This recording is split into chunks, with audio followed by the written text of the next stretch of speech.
Good morning, children. So, our today's topic is chapter 8 Cell, the unit of life. That means we have completed 2 units, and that is the syllabus for first terminal exam is completed.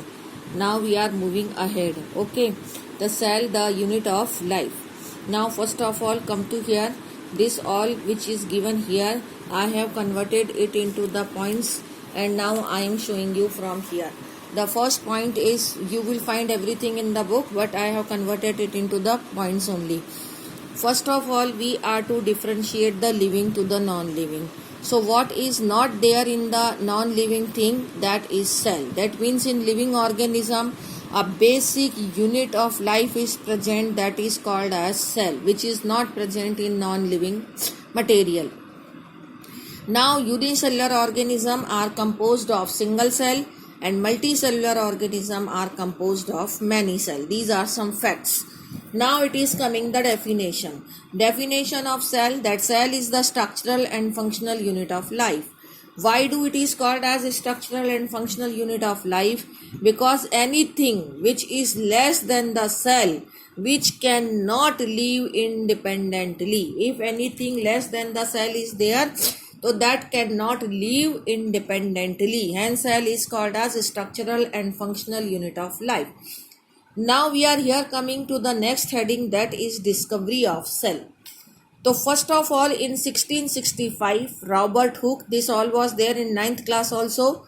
In 1665, Robert Hooke, he has made his own microscope, a very simple type of lens was there. And under his self-made lens, he has observed the cell as honeycomb-like structure. Honeycomb का मतलब होता है मधुमक्खी का छत्ता. जैसे मधुमक्खी के छत्ते में ऐसे कंपार्टमेंट होते हैं, ऐसे कंपार्टमेंट्स रॉबर्ट हुक को दिखाई दिए. उसके बाद आए Anton van Leeuwenhoek in 1674. Leeuwenhoek ने कंपाउंड माइक्रोस्कोप डेवलप किया और under the microscope he has observe the first living cell, और उन्होंने बैक्टीरिया का सेल कंपाउंड माइक्रोस्कोप में ऑब्जर्व किया था. इन 1831 रॉबर्ट ब्राउन ने बताया कि न्यूक्लियस के ये जो कंपार्टमेंट लाइक स्ट्रक्चर्स हैं, इसके अंदर न्यूक्लियस होता है. तो he has discovered the nucleus. उसके बाद 1839 में परकिंजी आए. तो परकिंजी ने प्रोटोप्लाज्म को डिस्कवर्ड किया. तो उन्होंने बताया कि this compartment like structure is actually filled with a fluid and that fluid is called as what, protoplasm. तो परकिंजी ने प्रोटोप्लाज्म को डिस्कवर किया. उसके बाद में हो गया, let me tie up it. उसके बाद में आया 1838 में. 1838 में मैथ्यूज शिल्डन थे. Schleiden was a botanist. इन्होंने प्लांट सेल को ऑब्जर्व किया, ठीक है ना. And he has explained that, concluded that plants body is made up of various types of cells and cells compose the tissue. In 1839, another scientist, Theodore Schwann. So Schwann was a zoologist. He observed the animal cell, and he has concluded that cells are covered with a very thin layer. He has not named it plasma membrane, but now it is called as plasma membrane. अब उन्होंने plant cell को भी observe किया. Otherwise he was a zoologist, लेकिन he has observe the plant cell also. And he has concluded that plant cells are having a very unique feature, that they are actually covered by one more layer, and that is called as cell wall. फिर शिल्डन और श्वैन ने अपने जितने भी observation थी उसको conclude किया, and then both of them have together formulated a cell theory.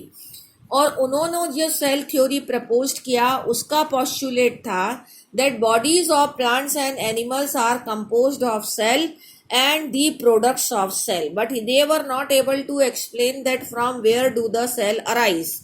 But they have told that body of the plants and animals are composed of cell and their products. But in 1855, the Rodolphe Virchow's support was there to the cell theory. So he has supported the cell theory, and he has explained that because these two scientists, Schilden and Schwann, were unable to explain that how do new cell arise. But Rudolf Virchow has explained that new cells actually formed from the pre-existing cell because cell divides, and in Latin it is called as hominis celluli e cellula. That means every new cell arises from the pre-existing cell.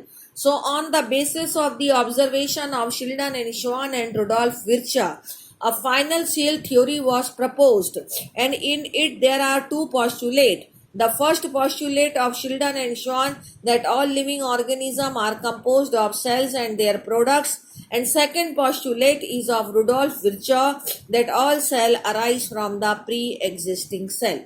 This is video 1 completed.